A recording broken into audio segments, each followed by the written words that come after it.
कई महीनों की जंग के जख्मों से जूझ रही गाजा पट्टी अब अमेरिका के कब्जे में होगी। इसके लिए ट्रंप ने रोडमैप तैयार कर लिया है और जल्द ही अमेरिकी सेना की मदद से वो ये करने वाले हैं। ट्रंप का ये ऐलान तब सामने आया जब इजराइल के प्रधानमंत्री बेंजामिन नेतन्याहू अमेरिकी दौरे पर थे और दोनों नेताओं की मुलाकात हुई।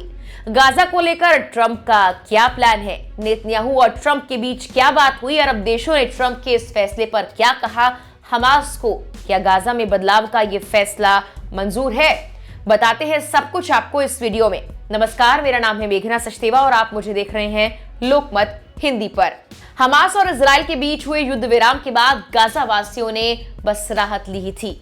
लोग अपने उजड़े घरों की ओर वापसी कर ही रहे थे कि इसी बीच ट्रंप के गाजा को लेकर नए ऐलान पर सभी हैरान हैं।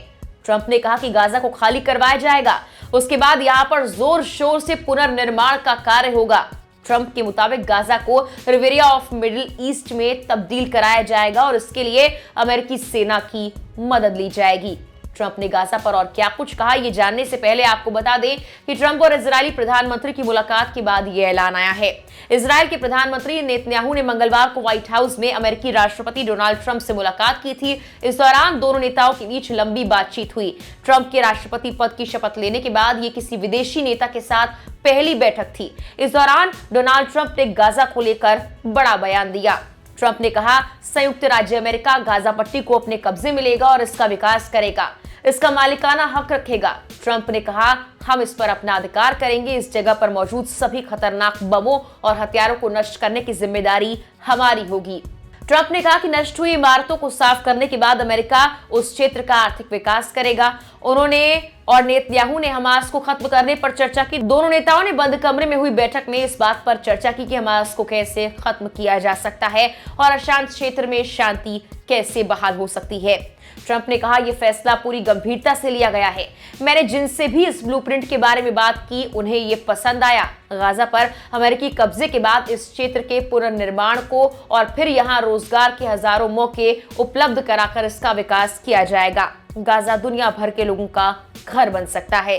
ट्रंप ने कहा, हम गाजा को मिडिल ईस्ट का रिवेरा बनाने पर फोकस करेंगे। रिवेरा दरअसल इटली का एक शब्द है जिसका इस्तेमाल कोस्टलाइन यानी समुद्री तट, फ्रेंच रिवेरा और इटालियन रिवेरा दुनिया भर में अपने पर्यटन के लिए मशहूर है। इसी तर्ज पर ट्रंप गाजा को पर्यटन हब के तौर पर विकसित करना चाहते हैं। अमेरिकी राष्ट्रपति की गाजा को लेकर 5 पॉइंट वाले ब्लूप्रिंट में ईरान भी है। ट्रंप ने चेताते हुए कहा, अगर ईरान ने उन्हें मारने की कोशिश की तो उससे भी इसका अंजाम भुगतना होगा। ट्रंप ने कहा, उन्होंने अपने सलाहकारों को निर्देश दिया है, अगर ईरान उनके ऊपर हमला करता है तो उसे तबाह कर दिया जाए। संयुक्त प्रेस कॉन्फ्रेंस की शुरुआत करते हुए ट्रंप ने अपने पूर्ववर्ती जो बाइडेन की आलोचना भी की और कहा, मध्य पूर्व में 4 साल तक किसी ने कुछ नहीं किया सिवाय अक्षमता प्रदर्शित करने के।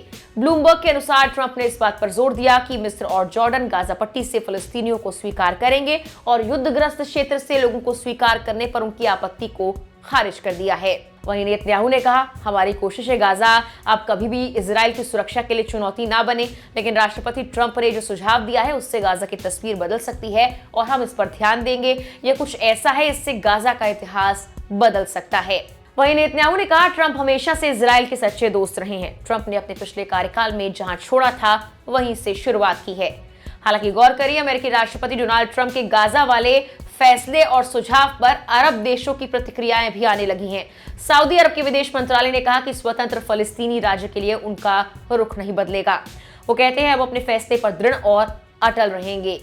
सऊदी अरब के क्राउन प्रिंस मोहम्मद बिन सलमान ने कहा कि सऊदी अरब पूर्वी यरूशलेम को राजधानी बनाकर स्वतंत्र फलस्तीनी राज्य की स्थापना की दिशा में चल रहे कामों को नहीं रोकेगा। साथ ही अपना काम पूरा किए बिना इजराइल के साथ राजनयिक संबंध स्थापित नहीं किए जाएंगे। विदेश मंत्रालय ने कहा, हम पहले ही फलस्तीनियों के अधिकारों के उल्लंघन को लेकर आवाज उठाते रहे हैं, चाहे वो इजराइल की ओर से किए गए हमले रहे हो, फलस्तीनियों की जमीन पर कब्जे के मामले रहे हों या उनको विस्थापित करने की बात रही हो, हम हमेशा इसके खिलाफ खड़े हुए हैं। जबकि अमेरिकी राष्ट्रपति डोनाल्ड ट्रंप के फिलिस्तीनियों को गाजा के बाहर पुनर्वासित करने के प्रस्ताव को हमास ने भी खारिज कर दिया है। हमास ने कहा, गाजा में नरसंहार और विस्थापन के अपराध के लिए इजराइल जिम्मेदार है। अमेरिकी राष्ट्रपति ट्रंप उसे दंडित करने की बजाय पुरस्कृत कर रहे हैं। हम ट्रंप के उन बयानों को खारिज करते हैं जिसमें उन्होंने कहा कि गाजा पट्टी के निवासियों के पास छोड़ने के अलावा कोई विकल्प नहीं है। फिलहाल के लिए इस वीडियो में इतना ही।